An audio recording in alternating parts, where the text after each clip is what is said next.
NRC জটিলতার কারণে অনিশ্চয়তায় ভারতের আসামের ১৯ লাখ মানুষের ভবিষ্যৎ। নাগরিকত্বের প্রমাণ দিতে না পারায় নিজ দেশেই ভুগছেন চরম অস্তিত্ব সংকটে। নিয়মিত শিকার হচ্ছেন হয়রানির, আটকে রাখা হচ্ছে বিভিন্ন ট্রানজিট ক্যাম্পে। আটকের ভয়ে আসাম ছেড়ে পালাচ্ছেন অনেকে, বেড়েছে আত্মহত্যার ঘটনা। 24 साल मैंने सेवा किया फौज में, जो आदेश मिला गवर्नमेंट की तरफ से वहाँ जाने के लिए तैयार हुआ, गया, सेवा किया, लेकिन आज जो है एनआरसी से मेरा नाम वंचित है। बुरा तो लगता है सरकार से, जब कुछ हो ना हो, लेकिन हमारा बेटा तो आर्मी में है, फिर भी हम लोग का नाम नहीं। ভারতীয় উপমহাদেশের ইতিহাসে আসাম এক গুরুত্বপূর্ণ এবং বিতর্কিত অধ্যায়ের নাম। আন্তর্জাতিক বিভিন্ন মিডিয়া রিপোর্ট এবং সামাজিক যোগাযোগ মাধ্যমে আসামকে নিয়ে সাম্প্রতিক সময়ে এক চাঞ্চল্যকর তথ্য উঠে এসেছে। আসামের একটি বড় অংশের মানুষ মনে করছেন তাদের আর ভারতের অংশ হয়ে থাকার প্রয়োজন নেই, বরং তাদের দাবি আসাম আবারও বাংলাদেশের সঙ্গে যুক্ত হোক। কিন্তু কেন এমন দাবি, আর কেনই বা ভারতের কেন্দ্রীয় সরকার এ নিয়ে এতটা শঙ্কিত যে সেনা নামিয়ে গুলি চালিয়ে দমন করার চেষ্টা করছে? এই প্রশ্নের উত্তর খুঁজতে হলে আমাদের ফিরে যেতে হবে ইতিহাসের পাতায়। আসামের এই ইতিহাস শুরু হয় ১৯ শতকের শেষ ভাগে, যখন ব্রিটিশরা প্রশাসনিক সুবিধার জন্য ভারতবর্ষের বিভিন্ন অংশকে নতুনভাবে বিভক্ত করার পরিকল্পনা শুরু করে। ১৯০৫ সালের বঙ্গভঙ্গের সময় আসামকে পূর্ব বাংলার সঙ্গে যুক্ত করা হয়, যার কেন্দ্র ছিল ঢাকা। এটি করা হয়েছিল পূর্ব বাংলার মুসলিম সংখ্যাগরিষ্ঠ জনগোষ্ঠীর অর্থনৈতিক উন্নতির লক্ষ্যে, কারণ কলকাতা কেন্দ্রিক পশ্চিম বাংলার ধনী হিন্দু সম্প্রদায় তৎকালীন পূর্ব বাংলার মানুষের প্রতি বরাবরই বৈষম্যমূলক আচরণ করত। কিন্তু এই ঐক্য বেশিদিন স্থায়ী হয়নি। ১৯১১ সালে বঙ্গভঙ্গ রদ হলে আসামকে আবার ভারতের একক প্রদেশ হিসেবে আলাদা করা হয়। এই ঘটনায় আসামের জন্য ভবিষ্যতে দুঃখজনক ভাগ্যের ভিত্তি গড়ে তোলে। তবে প্রকৃত ধাক্কা আসে ১৯৪৭ সালে, যখন দেশ ভাগের সময় আসামকে পুরোপুরি ভারতের অন্তর্ভুক্ত করা হয়। এই সময়ে হোসেন শহীদ সোহরাওয়ার্দী এবং শরৎ বসু দুই বাংলার দুই প্রভাবশালী নেতা আসামকে বাংলার অংশ হিসেবে ধরে রাখার জন্য আপ্রাণ চেষ্টা করেছিলেন। কিন্তু ব্রিটিশদের নীতি, মোহাম্মদ আলী জিন্নাহ এবং জওহরলাল নেহেরুর কৌশলগত চুক্তি সব মিলিয়ে আসামের ভবিষ্যৎ নির্ধারণ হয় ভারতের অন্তর্ভুক্ত হওয়ার মাধ্যমে। ব্রিটিশদের ভারত ছাড়ার পর যেন আসামকে ভারতের হাতে উপহার হিসেবে দিয়ে যাওয়া হয়েছিল। এই সিদ্ধান্তের প্রভাব পড়েছে আসামের সাধারণ মানুষের জীবনে। শিলিগুড়ি করিডোরের পূর্বে অবস্থিত হওয়ার কারণে আসাম ভারতীয় মূল ভূখণ্ড থেকে কার্যত বিচ্ছিন্ন। যোগাযোগ ব্যবস্থার অভাব, অর্থনৈতিক বৈষম্য এবং অবহেলার ফলে আসামের জনগণের জীবনযাত্রা আজও অনেকাংশে পশ্চাৎপদ। অথচ একসময় এই অঞ্চল বাংলার সঙ্গে একীভূত ছিল এবং ঐতিহাসিক, সাংস্কৃতিক এমনকি ভাষাগতভাবে আসাম বাংলার সঙ্গে নিবিড় সম্পর্ক রাখত। ১৯৫০-এর দশকে আসামের সরকারি ভাষা হিসেবে অসমীয়া প্রবর্তনের সময় থেকেই বাঙালিদের বিরুদ্ধে দমনপীড়ন শুরু হয়। এর চরম পরিণতি দেখা যায় ১৯৬১ সালে। আসামে বাংলা ভাষার স্বীকৃতি দাবিতে আন্দোলনরত বাঙালিদের উপর পুলিশ গুলি চালায়, প্রাণ হারান ১১ জন। সেই থেকে আসামে বাঙালিদের জীবন হয়ে উঠেছে সংগ্রামের প্রতিচ্ছবি। বর্তমানে পরিস্থিতি আরও জটিল হয়েছে ভারতের এনআরসি প্রকল্পের মাধ্যমে।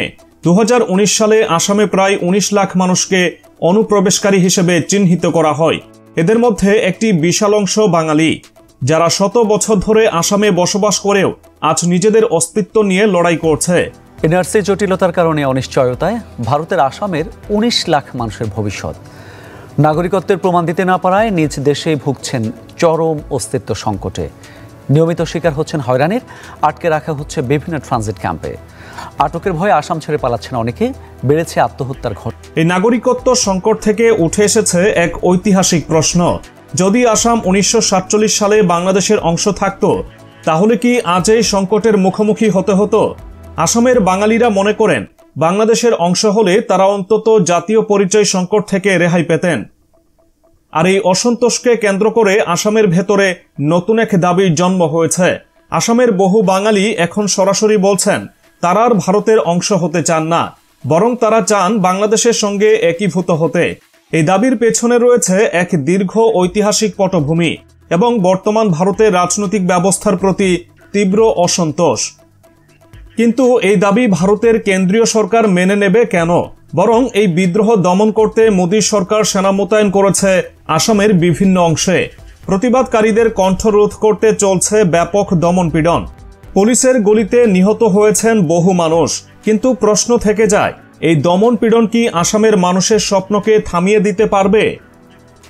আসামের মানুষদের ক্ষোভ কিন্তু শুধু অর্থনৈতিক অবহেলা বা নাগরিকত্ব সংকটের কারণে নয়, এটি এক দীর্ঘ ঐতিহাসিক বঞ্চনার ফল। ভারতের কেন্দ্রীয় সরকার আজও আসামের জনগণকে সাম্য ও মর্যাদার সঙ্গে দেখেনি বলে তাদের দাবি।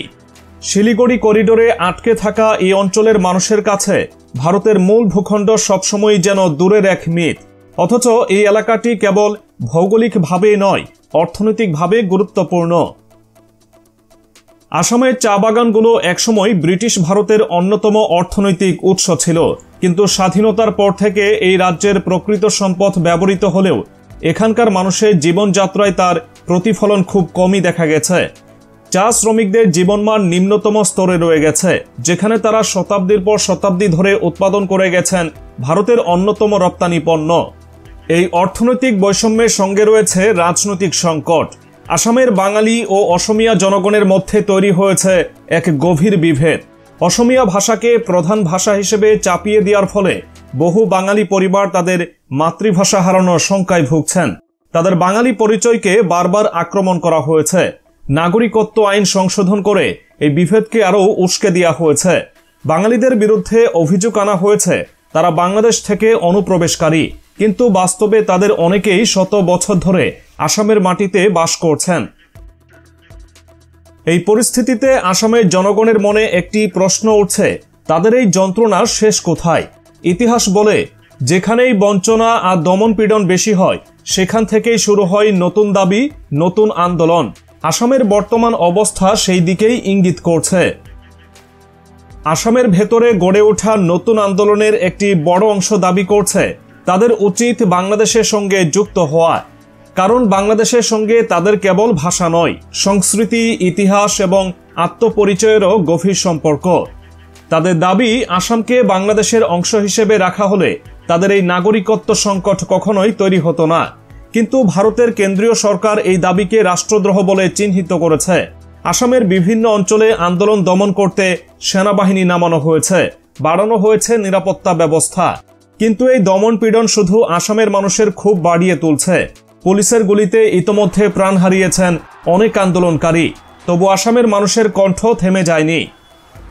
তাদের দাবি, 1905 সালে বঙ্গভঙ্গের সময় যেমন তারা পূর্ব বাংলার অংশ ছিলেন, ঠিক তেমনই ভাবে আজও তাদের অধিকার আছে বাংলাদেশের সঙ্গে যুক্ত হয়ে যাওয়ার, কারণ ভারতের রাজনৈতিক কাঠামো তাদের জীবনে শুধু বিভেদ আর বঞ্চনাই নিয়ে এসেছে।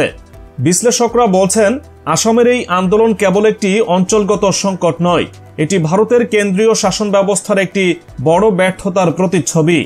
কেন্দ্রীয় সরকার যদি সময়মতো আসামের জনগণের কথা শুনত, তাদের সমস্যা সমাধান করত, তাহলে হয়তো এমন পরিস্থিতি সৃষ্টি হতো না।